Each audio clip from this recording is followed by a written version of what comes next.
서론, 노인의 숨겨진 근육 위기. 안녕하세요. 간단하고도 엄연한 사실부터 말씀드리고 싶습니다. 40세가 넘으면 근육량이 감소하기 시작합니다. 이건 추측이 아니라 데이터입니다. 70대나 80대가 되면 적극적으로 대처하지 않으면 골격근량의 최대 절반까지 손실될 수 있습니다. 이를 근감소증이라고 합니다. 이는 노년층의 삶의 질을 가장 심각하게 위협하는 질환 중 하나이며 핵심은 바로 이것입니다. 직접적인 사망 원인은 아니지만 도미노 효과를 일으켜 결국 허약함, 낙상, 입원, 자립심 상실, 그리고 결국 사망으로 이어진다는 것입니다. 그렇다면 우리는 어떻게 해야 할까요? 대부분의 사람들이 너무 늦을 때까지 깨닫지 못하는 것부터 시작해 볼까요? 30세가 넘으면 때로는 그보다 더 일찍 골격근이 감소하기 시작합니다. 이는 단순한 우연이 아니며 운동을 하지 않거나 건강하지 못한 사람들에게만 나타나는 현상이 아닙니다. 이는 노화에 따른 근육 감소인 근감소증이라는 보편적인 생물학적 과정입니다. 이 과정은 점진적이고 조용하며 대부분의 사람들은 일상생활에 영향을 미치기 시작할 때까지 전혀 눈치채지 못합니다. 데이터 분석 결과는 다음과 같습니다. 근육량은 30대나 40대부터 매년 약 1%씩 감소하기 시작하고 더 중요한 근력은 매년 약 2-3%씩 감소합니다. 즉, 대부분의 사람들은 70대나 80대가 되면 최대 근육량의 40에서 50%, 그리고 그보다 더 많은 근력을 잃었을 수 있습니다. 자, 이게 왜 중요할까요? 결국 나이가 들면서 조금 속도를 늦출 수는 없을까요? 답은 단이유입니다. 만약 당신의 목표가 질 좋은 장수라면 말이죠. 그리고 이것이 핵심적인 차이점입니다. 저는 종종 목표는 단순히 더 오래 사는 것이 아니라 더 오래 사는 것이라고 말합니다. 근육은 그 전략에서 핵심적인 역할을 합니다. 근감소증은 당신을 완전히 죽이지는 않습니다. 그것이 문제의 일부입니다. 암이나 심장마비처럼 급성적이고 즉각적으로 발생하는 것이 아닙니다. 오히려 근감소증은 연쇄 반응을 일으킵니다. 마치 시스템이 느리게 작동하는 것처럼 말이죠. 작은 변화에서 시작됩니다. 의자에서 쉽게 일어나지 못하거나 위층으로 장을 보러 올라가는 것을 피하게 됩니다. 그러다가 균형 감각이 흐트러지고 발걸음이 조심스러워지고 걷는 것을 멈추게 됩니다. 차에서 내리거나 바닥에서 일어설 때 도움을 받아야 할 수도 있습니다. 결국 근육 손실이 심각해져 이동성이 저하되고 이로 인해 독립성도 손상됩니다. 바로 여기서 진정한 결과가 시작됩니다. 이동성 감소는 신체 활동 감소로 이어지고 이는 근육 손실을 더욱 가속화하는 악순환의 고리를 만듭니다. 낙상 위험은 급격히 증가하며 여러 종단 연구에서 알 수 있듯이 70세 이후의 낙상은 치명적일 수 있습니다. 고관절 골절을 입은 노인의 약 20에서 30%는 12개월 이내에 사망합니다. 더 많은 사람들이 완전한 독립성을 회복하지 못합니다. 하지만 근육 손실은 근력과 균형 그 이상의 문제입니다. 근육은 신진대사 측면에서 신체에서 가장 중요한 장기 중 하나입니다. 네, 장기입니다. 우리는 근육을 단순히 움직임을 돕는 조직으로만 생각하는 경향이 있지만 이는 시대에 뒤떨어진 생각입니다. 골격근은 신체에서 포도당을 가장 많이 처리하는 부위입니다. 골격근은 혈당을 저장하는 역할을 하여 인슐린 민감도와 신진대사 건강을 조절하는 데 도움을 줍니다. 근육량이 감소하면 인슐린 저항성이 증가하는 경향이 있습니다. 이는 근감소증이 허약함 뿐만 아니라 제2형 당뇨병, 심혈관 질환, 심지어 일부 암과 같은 대사질환과도 관련이 있는 이유를 설명하는 데 도움이 됩니다. 근육은 면역 기능, 호르몬 균형, 그리고 질병이나 부상으로부터의 회복에도 중요한 역할을 합니다. 근육은 신체가 스트레스나 외상을 받았을 때 활용할 수 있는 아미노산의 저장고 역할을 합니다. 예를 들어, 폐렴으로 입원하는 경우처럼 아플 때 신체는 단백질 수요를 급격히 증가시킵니다. 이러한 수요를 충족할 충분한 근육이 없으면 신체 시스템은 사실상 스스로를 잡아먹습니다. 그 결과 가파르고 때로는 돌이킬 수 없는 수준으로 악화됩니다. 입원이나 수술 후 완전히 회복되지 못하는 많은 노인들은 부분적으로 근육량 부족으로 인한 이화작용 위기를 겪고 있습니다. 이제 좋은 소식을 전합니다. 정말 좋은 소식입니다. 근감소증은 피할 수 없는 것이 아닙니다. 더 정확히 말하면 과정은 피할 수 없지만 결과는 바꿀 수 있습니다. 제가 환자들에게 강조하는 것은 바로 이것입니다.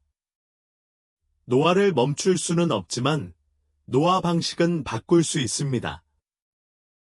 적절한 개입을 통해 나이가 들어도 근육량을 유지하거나 심지어 늘리는 것은 충분히 가능합니다. 하지만 주의해야 할 점이 있습니다.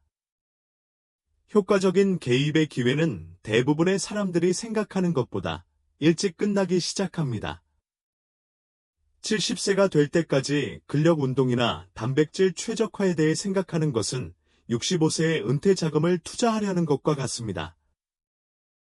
가능하지만 수십 년간의 복리 효과를 놓친 셈입니다. 이상적으로는 30대나 40대의 근육 보존 전략을 시작하는 것이 좋습니다. 하지만 나이가 더 많아도 의미 있는 성과를 얻을 수 있습니다. 인체는 적절한 자극을 받으면 놀라울 정도로 적응력이 뛰어납니다. 그렇다면 그 자극은 무엇일까요? 두 가지입니다. 기계적 부하와 아미노산입니다. 기계적 부하는 저항 훈련, 즉 적절한 자세와 진행을 통해 무거운 물건을 들어 올리는 것을 의미합니다.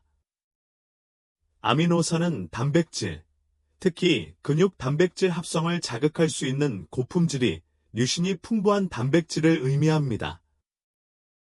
야간 단백질의 역할에 대해서는 나중에 더 자세히 이야기하겠지만 지금은 근육 보존이 능동적인 과정이라는 것을 이해하는 것이 중요합니다. 근육이 활동할 이유를 제공해야 합니다. 그렇지 않으면 몸은 근육을 불필요하다고 판단하고 결국 근육은 사라지게 됩니다. 이는 사용하지 않으면 잃는다는 생리학이라는 개념으로 특히 나이가 들면서 더욱 그렇습니다. 건강한 노인을 대상으로 10일간 침상 안정을 취한 연구에서 피험자들은 단 10일 만에 근육량 약 1.5kg과 다리 근력의 15%를 잃었습니다. 이러한 손실이 10년에 걸쳐 서서히 진행되는 것을 상상해 보세요. 결론은 이렇습니다. 나이가 들면서 발생하는 근육 감소는 단순히 미용적인 문제가 아니라 의학적, 장수적 문제이며 대부분의 사람들이 생각하는 것보다 일찍 시작되고 빠르게 진행됩니다. 하지만 이는 매우 쉽게 개선될 수 있습니다. 지금, 오늘 시작한다면 충분한 근육을 키우고 유지하여 수명을 연장할 뿐만 아니라 삶의 질을 획기적으로 향상시킬 수 있습니다. 결국 중요한 건 90살까지 살 것인가 아닌가가 아닙니다. 중요한 건 90살이 되어서도 여전히 스스로의 힘으로 살아갈 수 있을지, 독립적으로 살 수 있을지, 그리고 삶을 살 가치 있게 만드는 일들을 할 수 있을지 여부입니다. 그리고 그것은 근육으로 시작됩니다. 널리 퍼져 있는 믿음, 특히 노년층 사이에서 흔히 나타나는 믿음이 있습니다. 바로 활동적인 생활을 유지하고 산책을 하고 일주일에 몇 번 헬스장에 가는 것만으로도 근육량을 유지하는 데 필요한 모든 것을 하고 있다는 것입니다. 하지만 이러한 믿음은 불완전할 뿐만 아니라 위험할 정도로 오해의 소지가 있습니다. 진실은 운동만으로는 나이가 들면서 근육을 유지하기에 충분하지 않다는 것입니다. 이유를 설명해 드리겠습니다. 근육량 유지에 대해 생각할 때 가장 먼저 떠오르는 것은 근력 운동입니다. 이는 본능적인 반응입니다. 저항 운동 중 근섬유에 가해지는 부하인 기계적 긴장은 근육 단백질 합성, MPS의 주요 원인입니다. 이 신호가 없으면 신체는 근육을 유지할 이유가 없습니다. 근육은 에너지 소모가 큰 조직이기 때문입니다. 따라서 저항 운동은 절대적으로 필요합니다. 하지만 신호만으로는 신체가 실제로 근육을 생성하거나 유지하기에 충분하지 않습니다. 이러한 기계적 부하에 반응하기 위해서는 원료가 필요합니다. 즉, 단백질, 특히 필수 아미노산, 특히 류신이 필요한데, 류신은 엠터어 경로를 통해 MPS의 스위치 역할을 합니다. 바로 이 부분에서 영양 문제가 발생합니다. 대부분의 사람들, 특히 노년층은 고품질 단백질을 만성적으로 충분히 섭취하지 못하고 있으며, 더 중요한 것은 제대로 섭취하지 못하고 있다는 것입니다. 일반적인 패턴은 다음과 같습니다. 토스트나 오트밀 같은 가벼운 아침 식사 후 적당한 양의 점심을 먹고 저녁 식사 때 대부분의 단백질을 섭취합니다. 이러한 단백질 분포는 하루 종일 근육 합성을 촉진하기에 최적이 아닙니다. 더 심각한 것은 많은 노년층이 어떤 식사에서도 특히 근육 분해가 가속화되는 저녁에는 류신 역치에 도달하지 못한다는 것입니다. 잠시 이 부분에 대해 이야기해 봅시다. 바로 동화작용 저항입니다. 이는 노화의 핵심 과제 중 하나입니다. 나이가 들면서 우리 근육은 운동과 단백질이라는 동일한 동화작용 자극에 덜 민감해집니다. 따라서 25세는 유청 단백질 20g으로 근육 수축을 자극할 수 있지만 70세는 같은 효과를 얻기 위해 류신이 풍부한 단백질 35에서 40g이 필요할 수 있습니다.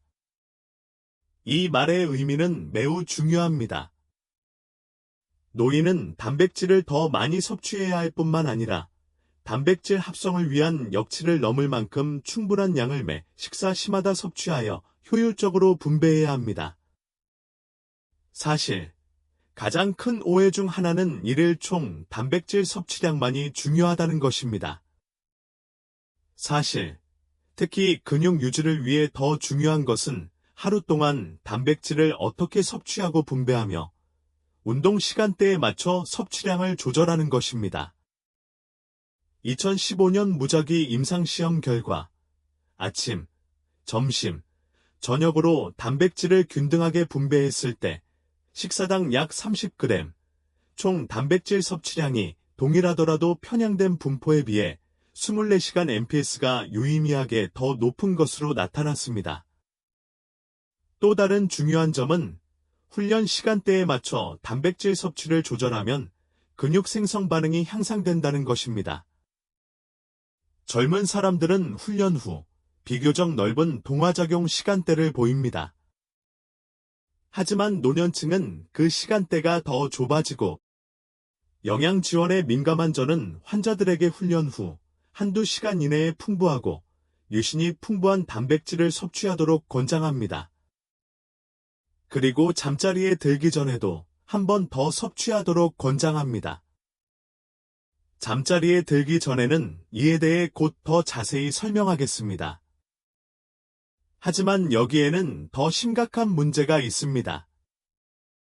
바로 우리가 좀 더 넓은 시각을 가져야 하는 문제입니다. 많은 사람들, 특히 나이가 들면서 칼로리 섭취를 우선시하거나 단백질 섭취가 낮은 식단을 기본으로 삼기 시작합니다. 예를 들어, 식물성 식단은 제대로 구성되지 않으면 영양실조로 이어질 수 있습니다. 잠자리에 들기 전 카제인 단백질의 역할. 분명히 말씀드리고 싶습니다. 식물성 식단은 근육 유지에 도움이 될 수 있지만 낮은 생체 이용률과 류신 함량을 보완하기 위해 꼼꼼한 계획과 일반적으로 더 높은 총 단백질 섭취가 필요합니다. 대부분의 사람들은 그렇게 하지 않습니다. 그렇다면 그 대가는 무엇일까요? 근육은 천천히, 그리고 소리 없이 감소하고 시간이 지남에 따라 영양실조 증상을 경험하기 시작합니다. 운동 후 회복이 더디고, 부상이 더 잦아지고, 근력이 감소하고, 혈당 조절이 제대로 이루어지지 않습니다. 이러한 증상들은 노화의 자연스러운 과정이 아니라 근육량 유지를 위한 영양 공급이 부족함을 나타내는 징후입니다. 다른 관점에서 생각해 봅시다. 제가 당신에게 골밀도나 적혈구 또는 간 기능이 서서히 감소하고 있다고 말한다면 어깨를 으쓱하며 그게 노화의 과정이잖아요 라고 말하겠습니까? 아마 그렇지 않을 겁니다. 어떻게 해야 할까요? 라고 물을 겁니다. 하지만 근육은 그 손실을 막을 방법이 있음에도 불구하고 엄청난 수준의 손실을 감내합니다. 다시 말하지만 처방은 복잡하지 않지만 일관성과 의도가 필요합니다. 일주일에 최소 2-3회 규칙적으로 점진적인 저항 훈련에 참여하세요. 활동 수준과 체형에 따라 체중 1kg당 1.6에서 2.2g의 단백질을 섭취하세요. 단백질을 3-4끼에 나누어 섭취하되 식사당 최소 30g, 1회 복용량당 최소 2.5에서 3g의 류신을 섭취하세요. 단백질 섭취는 훈련 세션 사이에 해야 합니다. 특히 운동 후 한두 시간 이내와 잠자리에 들기 전에 해야 합니다. 단백질의 질을 강조하는 것도 중요합니다. 모든 단백질이 똑같이 만들어지는 것은 아닙니다. 유제품, 계란, 육류와 같은 동물성 단백질은 생물학적 가치가 더 높고 아미노산 조성이 더 좋습니다. 그렇다고 식물성 단백질이 효과가 없다는 것은 아니지만 동일한 동화 작용을 얻으려면 더 많은 양의 단백질과 신중한 조합이 필요하다는 것을 의미합니다. 보충제는 단순한 버팀목이 아닌 도구로서 유용한 역할을 합니다. 운동 후 고품질 유청 분리물을 먹고 잠자리에 들기 전에 천천히 소화되는 카제인 단백질을 섭취하면 밤새도록 근육이 이완되는 상태와 근육 회복을 돕는 상태의 차이를 만들 수 있습니다. 요약하자면 영양, 특히 단백질 섭취는 근육 유지에 부수적인 것이 아니라 핵심적인 역할을 합니다.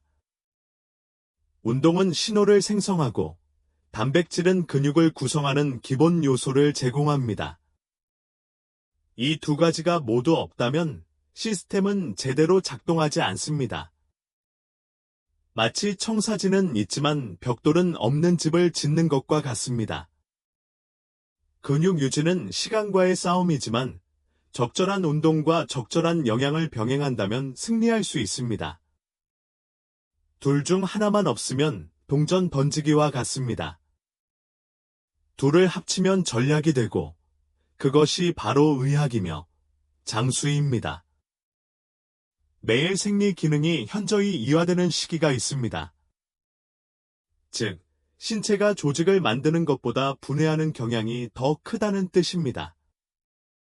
그리고 대부분의 사람들은 모든 것이 괜찮다고 생각할 때 바로 수면 중에 이러한 현상이 발생합니다. 자, 분명히 말씀드리자면 수면 자체가 문제가 아닙니다. 사실 수면은 우리가 매일 하는 가장 중요한 건강 습관이라고 할 수 있습니다. 수면은 기억력 강화부터 면역 회복까지 다양한 재생 과정을 촉진하지만 동시에 장기간의 단식을 유발하기도 합니다. 이러한 단식은 특히 노년층의 근육 대사에 매우 실질적인 영향을 미칩니다. 낮 동안, 특히 식사와 운동 후에는 신체가 근육 단백질 합성, MPS, 이 근육 단백질 분해, MPB를 초과하는 동화작용, 조직 형성, 주기를 순환합니다. 이는 이상적인 상태이며 근육을 유지하거나 생성하는 방식입니다. 하지만 밤새도록 음식을 섭취하지 않고 금식하는 경우 보통 7시간에서 9시간에는 균형이 깨집니다. MPB가 MPS를 초과하게 되면 결과적으로 근육량이 감소합니다. 젊은 사람들의 경우 신체는 상당히 잘 보상합니다. 테스토스테론, IF-1, 성장 호르몬과 같은 호르몬 분비가 충분하고 짧은 기간에 이화작용을 완충할 수 있는 충분한 근육량이 있기 때문입니다. 하지만 노년층, 특히 이미 근육량이 감소하고 동화 호르몬 수치가 낮은 사람들의 경우 이러한 야간 근육 감소는 시간이 지남에 따라 만성적인 근육 손실의 주요 원인이 됩니다. 여기서 상황은 더욱 악화됩니다. 노인은 야간 근육 이화작용에 더 취약할 뿐만 아니라 단백질과 운동에 대한 노화된 근육의 반응 능력 감소, 즉 동화 저항 때문에 회복 가능성도 낮습니다. 즉, 야간에 손실된 근육은 다음날 강력하고 의도적인 동화 작용 신호가 없으면 쉽게 회복되지 않습니다. 대부분의 사람들은 이러한 신호를 제대로 전달하지 못합니다. 따라서 매일 밤 신체는 저강도 이화작용 상태에 빠지고 잠자리에 들기 전 충분한 단백질 섭취나 기상 직후 MPS를 유발하는 자극이 없으면 기준치는 계속 감소합니다. 안정 동위원소 추적자 기술을 사용한 연구에 따르면 야간 단식은 골격근의 순 단백질 균형을 저하시킵니다. 즉, 순환 아미노산이 부족하여 MPB가 증가하는 반면 합성률은 감소합니다. 한 연구에서는 잠자리에 들기 전 단백질을 섭취하지 않은 노인들이 카제인 단백질을 섭취한 노인들보다 야간 근육 감소가 유의미하게 더 많았습니다. 이는 중요한 사실을 시사합니다. 수면 중 이화작용은 불가피한 것이 아니라 영양소 공급 여부에 따라 조건부로 발생한다는 것입니다. 이제 궁금해하실지도 모릅니다. 낮에 더 많이 먹고 그 영양소를 밤에도 유지할 수 있을까요? 안타깝게도 그렇게는 안 됩니다. 아미노산은 포도당이나 지방처럼 체내에 저장되지 않습니다. 잠깐 순환하다가 사용되거나 산화되거나 배출됩니다. 즉, 고단백 점심을 먹고 밤새 근육을 보호할 수는 없습니다. 잠자리에 들 때쯤이면 혈장 아미노산 수치는 이미 고갈되어 몸은 고갈된 상태입니다. 뭔가 조치를 취하지 않는 한 말이죠.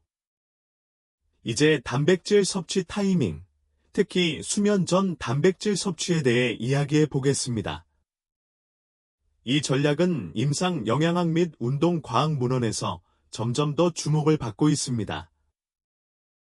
여러 무작위 임상시험에서 소화가 느린 단백질, 주로 카제인, 30에서 40g을 잠자리에 들기 30에서 60분 전에 섭취하면 특히 노년층의 경우 밤사이 근육 단백질 합성을 크게 향상시킬 수 있다는 사실이 입증되었습니다. 왜 그럴까요? 카제인은 유제품에서 추출한 단백질로 소화가 느리고 위에서 젤 같은 물질을 형성하여 6시간에서 8시간 동안 아미노산을 혈류로 천천히 지속적으로 방출합니다. 반면 유청 단백질은 운동 후 섭취하면 좋지만 빠르게 소화되어 밤새도록 높은 아미노산 수치를 유지하지 않습니다. 카제인의 이러한 느린 소화 특성이 바로 수면의 이화작용을 극복하는 데 효과적인 이유입니다.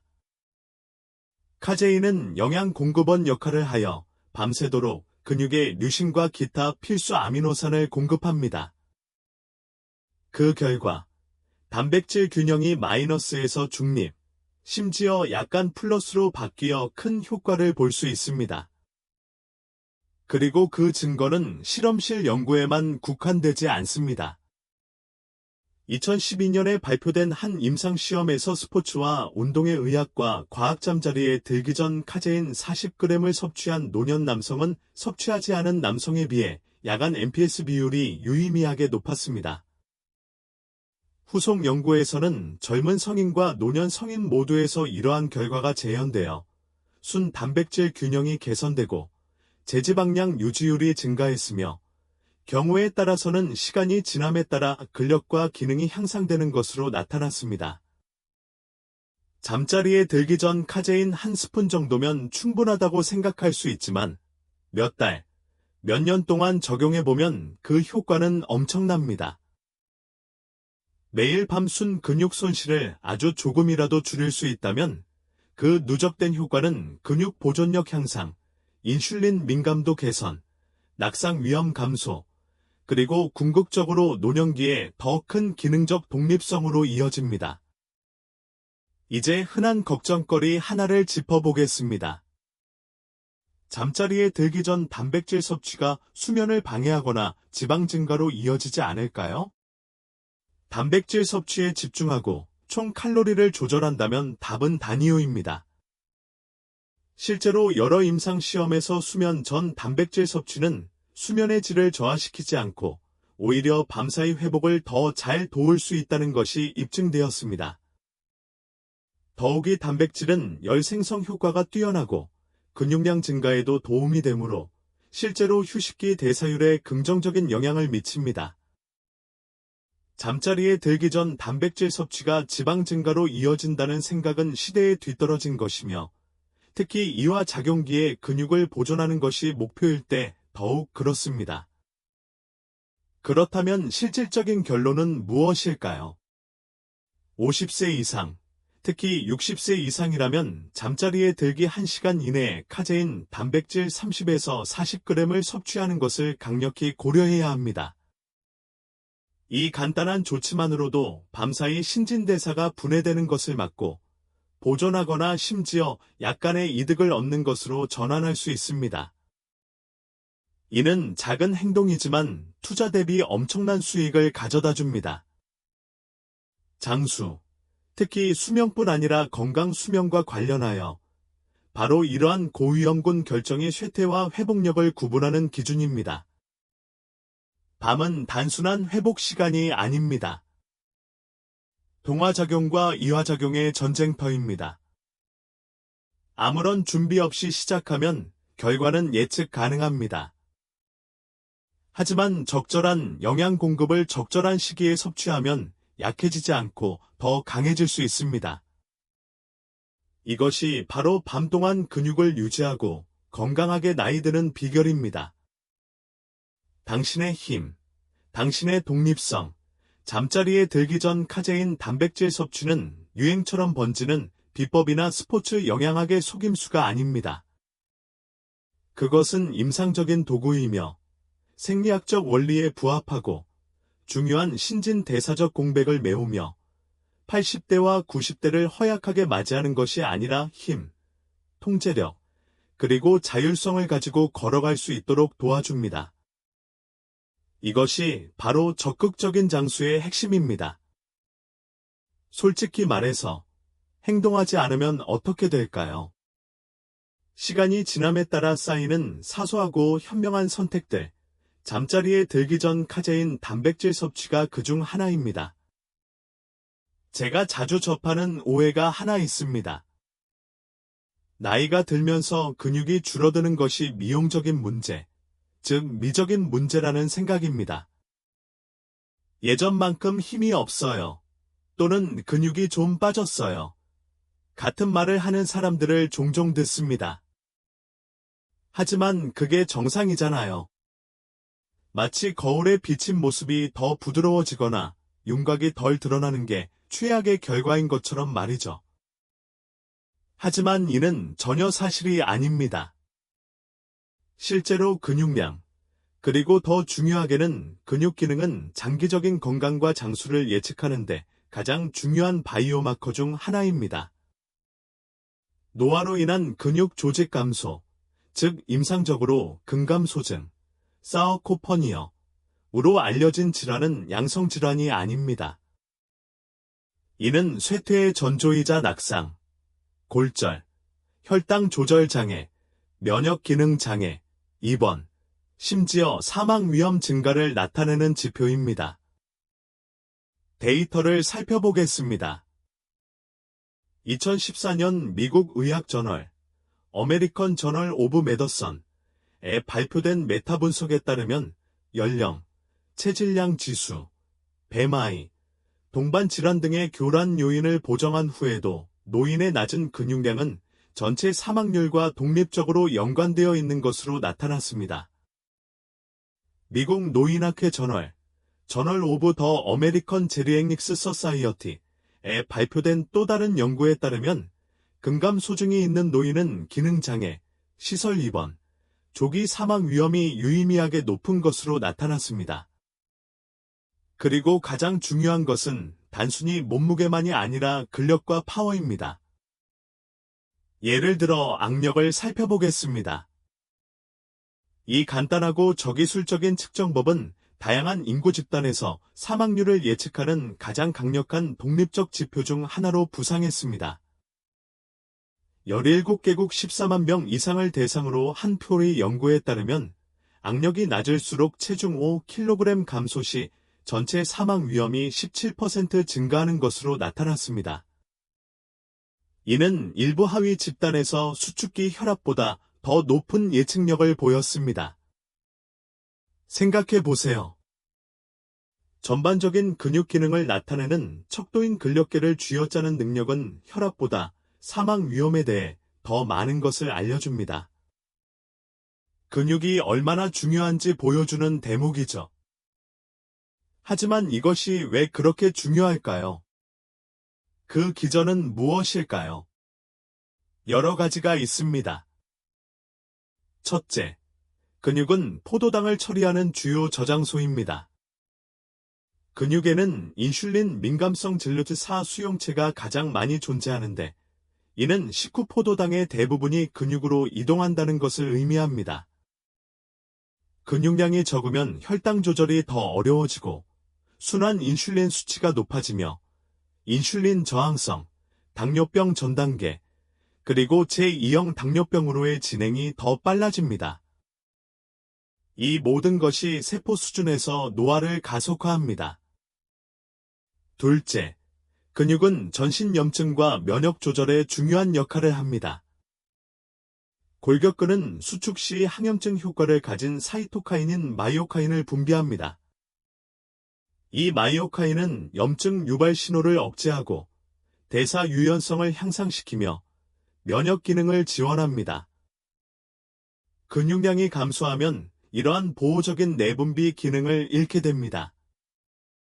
근육량이 감소하면 만성염증이 심화되는데 이는 노화와 관련된 거의 모든 만성질환의 주요 원인입니다.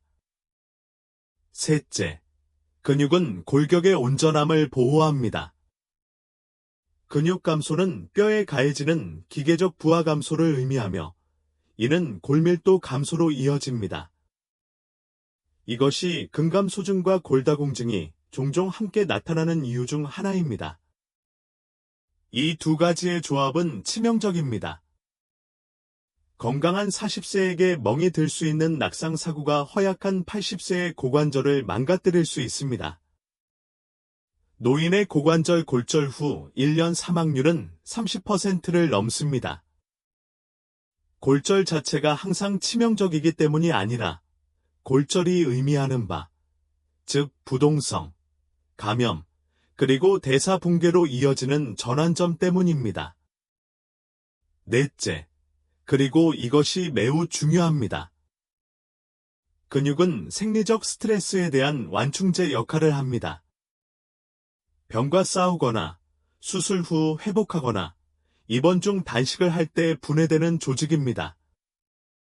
충분한 에너지 저장량이 없으면 신체는 필수 단백질, 장기, 면역세포를 분해하기 시작합니다. 암 환자의 경우 이를 악액질이라고 부르지만 같은 원리가 더 광범위하게 적용됩니다. 근육량은 생존 가능성의 저장고입니다.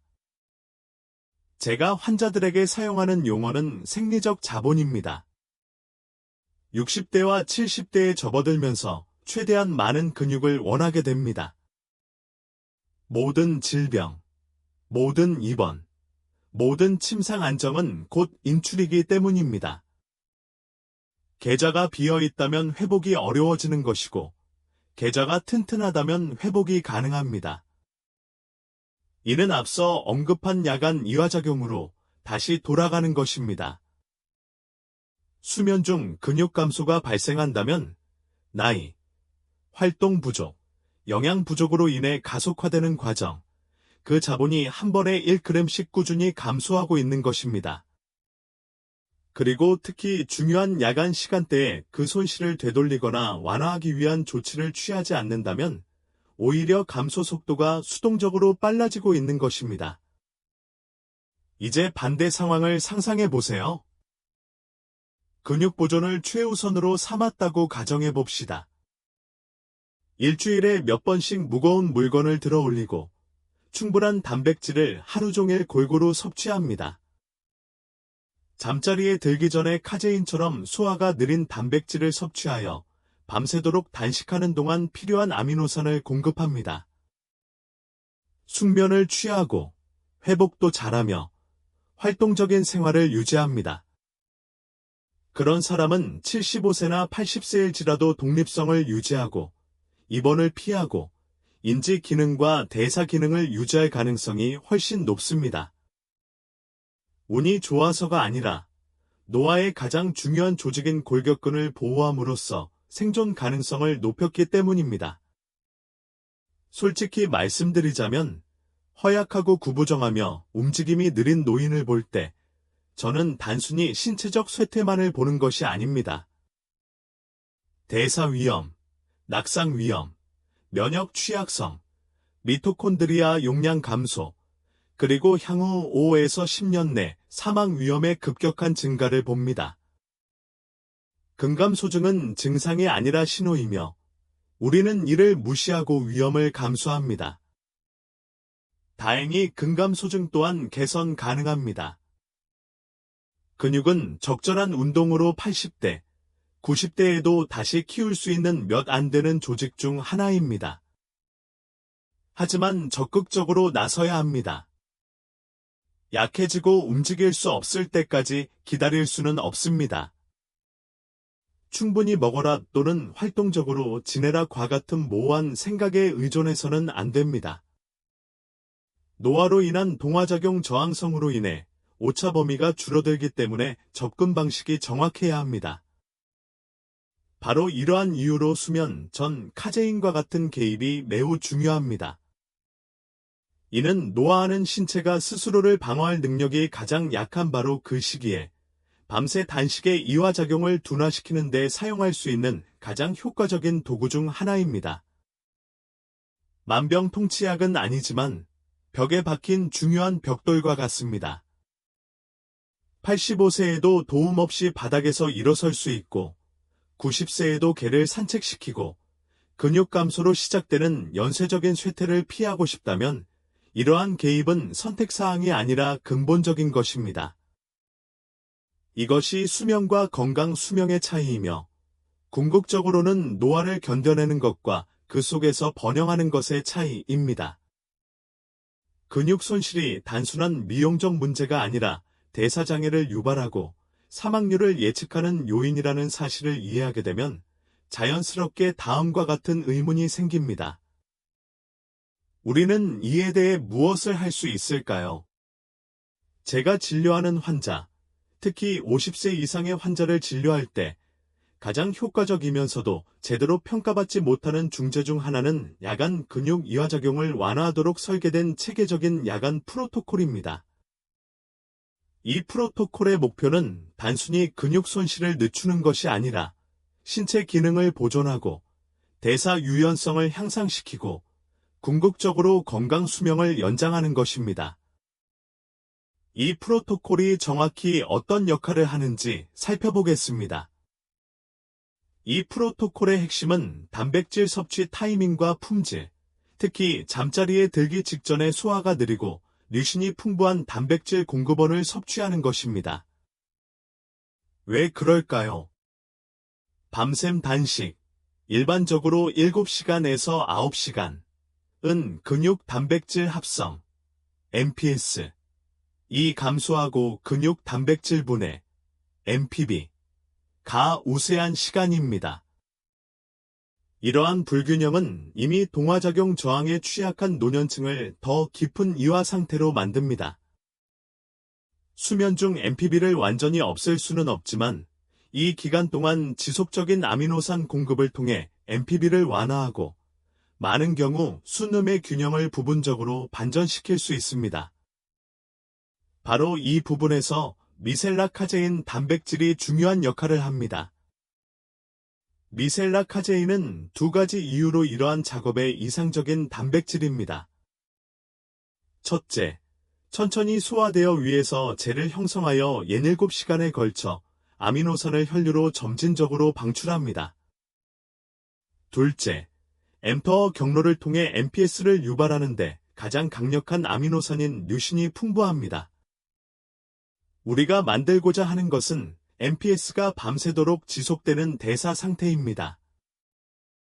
비록 운동 후보다 진폭은 낮지만 수면에 불가피한 이화작용을 상쇄합니다.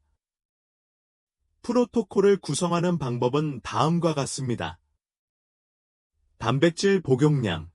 문헌에 따르면 최적의 복용량은 카제인 단백질 30에서 40g을 취침 30에서 60분 전에 섭취하는 것입니다. 이는 충분한 총 아미노산을 공급하고 노년층의 MPS를 자극하는 데 필요한 류신 역치, 일반적으로 1회 섭취량당 약 2.5에서 3g의 류신을 초과합니다. 카제인의 공급원. 이상적으로는 미셀라 카제인을 보충제로 사용하는 것이 좋습니다. 미셀라 카제인은 소화가 느린 천연 무수화 형태입니다. 어떤 사람들은 코티지 치즈나 그릭 요거트와 같은 자연식품 대체 식품을 선호하지만 이러한 식품에서 30에서 40g의 단백질을 섭취하려면 상당히 많은 양, 저지방 코티지 치즈 400에서 500g이 필요할 수 있으며 이는 늦은 밤의 소화에 어려움을 줄 수 있습니다. 따라서 저는 최소한의 성분, 저당, 그리고 제3자 테스트를 거친 고품질 미셀라 카제인 보충제를 권장합니다. 일반적으로 물에 한 스쿱 타거나 소량의 무가당 아몬드 우유와 섞어 섭취하면 충분합니다. 저항 훈련 타이밍. 수면 전 카제인의 효과를 극대화하려면 하루 중 이른 시간에 실시하는 근력 운동과 병행하는 것이 가장 좋습니다. 동화 작용 시간은 예전에 생각했던 것보다 훨씬 유연하지만 저녁 단백질 섭취 후 6시간에서 8시간 이내에 근력 운동을 하면 아미노산에 대한 근육의 민감도가 향상됩니다. 오후나 초저녁에 운동하면 카제인 섭취량이 두 번째 자극이 되어 운동의 기계적 자극에 대한 적응 반응을 강화합니다. 기계적 부하와 수면, 이렇게 두 가지 효과를 동시에 얻을 수 있습니다. 위생 고려사항. 일부 환자들은 잠자리에 들기 전 식사가 수면을 방해할까봐 걱정합니다. 식사량이 많거나 지방 함량이 높거나 혈당 지수가 높은 탄수화물과 함께 섭취하는 경우 그럴 수 있습니다. 하지만 액상카제인 단백질이나 적당한 양의 자연식품을 섭취하는 것은 수면의 질을 저하시키지 않는 것으로 나타났습니다. 실제로 여러 연구에서 수면 전 단백질 섭취가 다음 날 회복을 개선하고 지연성 근육통을 줄이는 것으로 나타났습니다. 수면 방해를 최소화하려면 수면 전 섭취량을 적게 200에서 250칼로리 하고 고지방 음식은 피하고 수면 후 서너 시간 이내에는 자극적인 음식이나 설탕 섭취를 피하십시오. 마지막 훈련은 잠자리에 들기 최소 2시간 전에 마치도록 하십시오. 일일 총 단백질 섭취량도 중요합니다. 이 프로토콜은 단독으로는 효과가 없습니다. 수면 전 카제인 섭취는 일일 총 단백질 섭취량, 근력 운동, 그리고 전반적인 에너지 균형을 포함하는 더 큰 전략의 일부입니다. 저는 대부분의 노인에게 체중 1kg당 하루 1.6에서 2.2g의 단백질을 3-4끼에 걸쳐 균등하게 섭취할 것을 권장합니다. 왜 균등하게 섭취해야 할까요? 노화에 따라 특정 단백질 섭취량에 대한 근육운동신경, MPS, 반응이 둔화되는 동화작용 저항성 때문입니다. 하루에 여러 번 류신 역치, 약 2.5g에 도달하면 근육운동신경, MPS, 펄스 횟수를 극대화하여 근육량 유지 및 증가에 더 효과적입니다. 준수와 지속 가능성이 핵심입니다. 이 프로토콜은 효과가 있지만 일관성이 있어야만 가능합니다. 그렇기 때문에 저는 환자들에게 최대한 불편함 없이 진행하라고 조언합니다. 휴대폰에 알림을 설정하고 냉장고에 카제인 쉐이크를 준비해두고 양치질, 마그네슘이나 다른 보충제 복용과 같은 저녁 루틴에 맞춰 진행하세요. 목표는 자동화입니다. 쉽게 하고 있기 어렵게 만드는 것입니다. 기억하세요. 이건 단순한 보디빌딩 전략이 아닙니다. 노쇠를 예방하고 혈당 변동을 줄이고 미토콘드리아 밀도를 높이고 독립성을 유지하는 것입니다. 현실적으로 아무도 당신이 40살 때 얼마나 근육이 발달했는지 신경 쓰지 않습니다. 중요한 것은 85살의 바닥에서 일어설 수 있느냐는 것입니다. 바로 그것이 중요한 지표입니다. 이러한 목적을 달성하기 위해 야간 근육 보존 프로토콜은 우리가 가진 가장 효과적이고 근거가 뒷받침되며 저렴한 도구 중 하나입니다. 간단하고 생리학적으로 일치하며 지속적으로 사용하면 고령까지 근력, 기능, 그리고 대사 건강을 유지할 수 있는 잠재력을 가지고 있습니다. 요약하자면 잠자리에 들기 30에서 60분 전에 미셀카제인 30에서 40g을 섭취하세요. 하루 중 일찍 저항 훈련을 병행하세요. 총 1일 단백질 섭취량을 1.6에서 2.2gkg로 균등하게 분배하세요. 취침 시간 근처에는 식사량과 설탕 섭취를 최소화하여 수면을 보호하세요. 일관성을 유지하세요. 이건 장기적인 게임입니다. 이것이 바로 노화의 안티프레질, 엔타이프레질러티를 구축하는 방법입니다. 문제가 발생하기를 기다리는 것이 아니라 생리학적으로 알려진 실패 지점을 목표로 삼고 그 지점이 무너지기 훨씬 전에 강화하는 것입니다. 이는 가능성의 경계에서 실천되는 의학이며 단순히 수명만이 아니라 건강 수명이 중요한 척도입니다.